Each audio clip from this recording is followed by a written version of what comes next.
Sur la question du revenu universel, nous, on est prêts à discuter. Bon, pour aller vite, on pense qu'il faut un revenu minimum garanti pour tout le monde. Voilà. Notamment les jeunes, ça fait longtemps qu'on se bat pour une allocation d'études.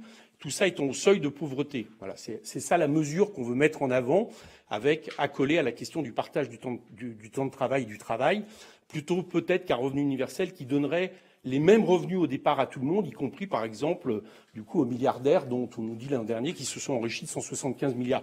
Mais j'ai l'impression qu'avec un revenu minimum garanti, par rapport à ce qu'avance et ce que nous entendons de Génération, on doit pouvoir trouver, si c'était ça le point de difficulté, on doit pouvoir trouver de quoi gouverner ensemble.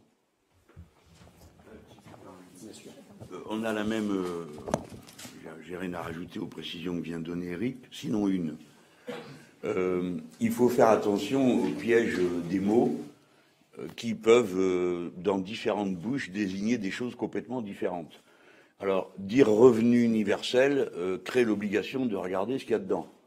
Je parle de Benoît Hamon, tel qu'il a bien expliqué. Yes, vous parliez de Benoît Hamon, mais j'en profite. Quand il y a un petit bout de pain, il faut un petit bout de fromage pour finir le petit bout de pain, puis après, bon. Moi, je mets en garde contre les revenus universels qui viendraient se substituer aux minima sociaux existants. Parce que les libéraux, c'est leur idée. Ils ont bien le droit. Mais au moins, ils l'assument. Ils disent, nous disons tout ça, on comprend rien, les minima sociaux, allez hop, un revenu universel pour tout le monde. Bon. C'est pas du tout notre vision des choses. La garantie sociale dont vient de parler Eric se comprend comme, une fois analysé quel est le revenu des gens, on va au-dessus du seuil de pauvreté, surtout en période de crise, parce qu'on est prêt à admettre, et même à proposer, qu'en période de crise, comme on est en ce moment, avec 10 millions de pauvres, 2 millions de gens qui vont à l'aide alimentaire, dont 1 million dit que c'est la première fois qu'ils y vont, il n'y a pas besoin d'être un aigle pour arriver à se rappeler des situations comparables des années 30 où il y avait, après le crack, une vague monstrueuse de chômage dans lequel on est aujourd'hui. Donc, non à une quelconque formule d'extinction des minima sociaux.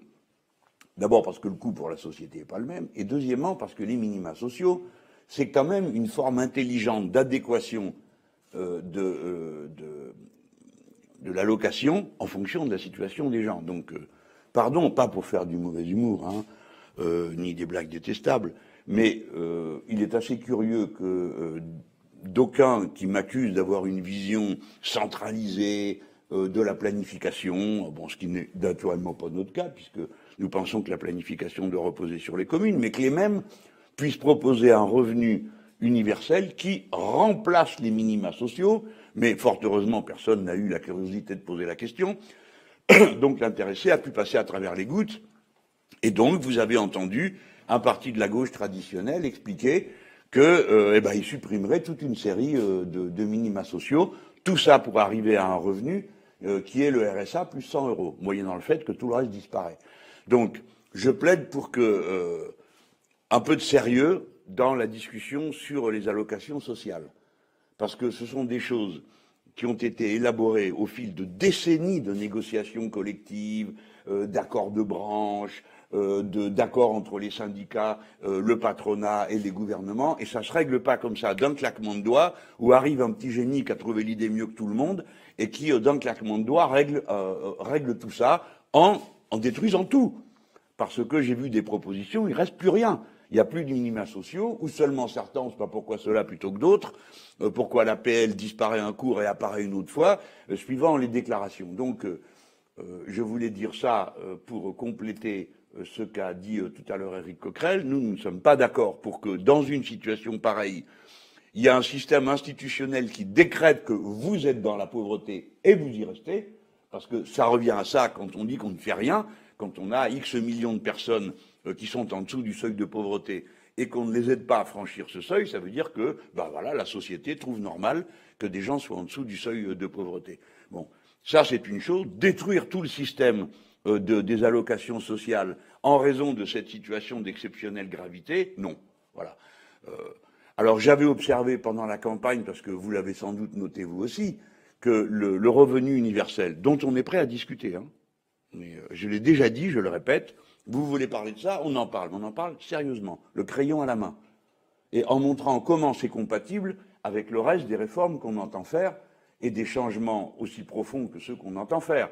Si le revenu universel, qui ne pose aucune condition de ressources et qui se propose d'aller donner 500 € à M. Olivier Dassault, qui avait dû même proposer de rendre à l'Assemblée nationale son indemnité parce qu'il n'en avait pas besoin, bon, si tout ça doit coûter un nombre de milliards qui rend impossible la réorganisation sociale et économique à laquelle nous prétendons, bah, on dira non. Mais pas parce qu'on est contre l'idée que la société partage toutes ses richesses. Je l'ai déjà dit à Bernard Friot, lorsqu'il nous l'a expliqué, parce que c'est quand même lui qui a présenté le système le plus complet, le plus organisé, etc.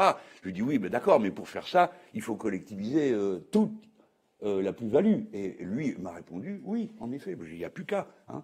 Mais sauf que ça, l'instauration d'un régime communiste, ça se discute, c'est une thèse. Mais bon, nous, on ne pense pas que là, ça soit un objectif tenable dans un mandat de 5 ans. Hein, voilà. Bon.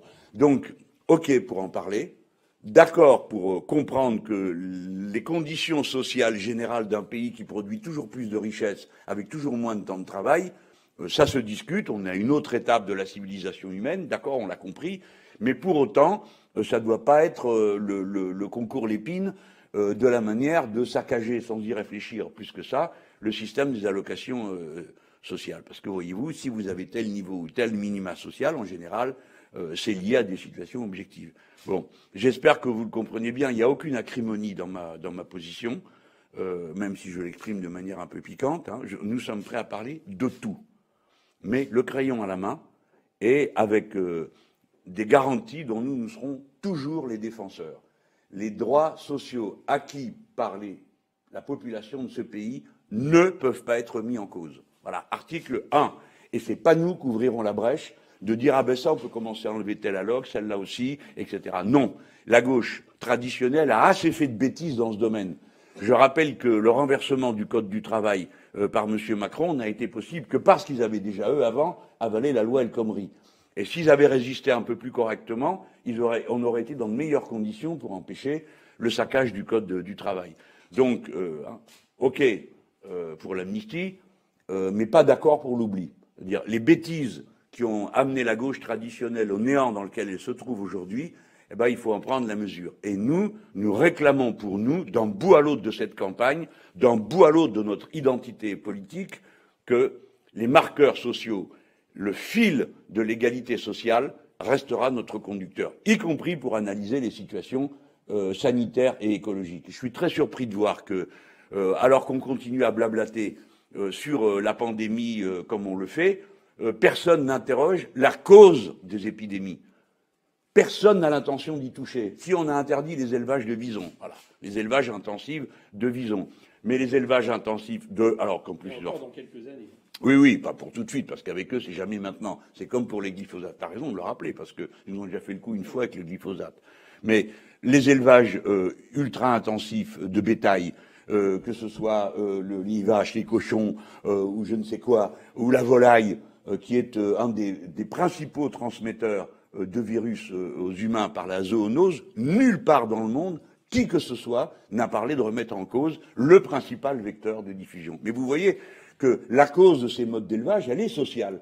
C'est pas par goût d'empiler les animaux, c'est parce qu'ils ont pensé que la marchandise qui en résulterait se vendrait mieux à meilleur prix à plus grand nombre. Donc la racine de tous nos problèmes est dans le mode d'organisation économique et sociale de la civilisation humaine à cette étape. Et ça, nous, on ne décrochera pas de ce fil-là. Il n'y a pas de sujet qui, à notre avis, puisse être dissocié de la question sociale. Il n'y en a pas. Et la réponse aux principaux défis de l'humanité aujourd'hui est sociale. Qu'on parle de pollution ou qu'on parle de pandémie ou qu'on parle de ce qu'on veut, le point d'entrée est un régime économique qui est incapable de maîtriser sa prédation sur la nature. Parce que c'est dans son contenu, dans son code génétique, en quelque sorte, du système capitaliste de financiariser qu'il n'est pas capable de s'auto-contrôler. Parce que c'est pas sa logique. Et vous entendrez les théoriciens de la chose, aujourd'hui, continuer à dire, parce qu'au moins ils tiennent bon, hein, à demander à M. le maire, Il vous dira, bah oui, c'est comme ça que, voilà, c'est le marché qui va réorganiser tout ça. Il le croit. Bon, donc, et comme il n'y a pas de vérité dans ce domaine comme dans aucun autre, même en sciences, eh ben, c'est aux citoyens de se faire une idée. Et c'est pour ça qu'on plaide tant pour le sérieux programmatique.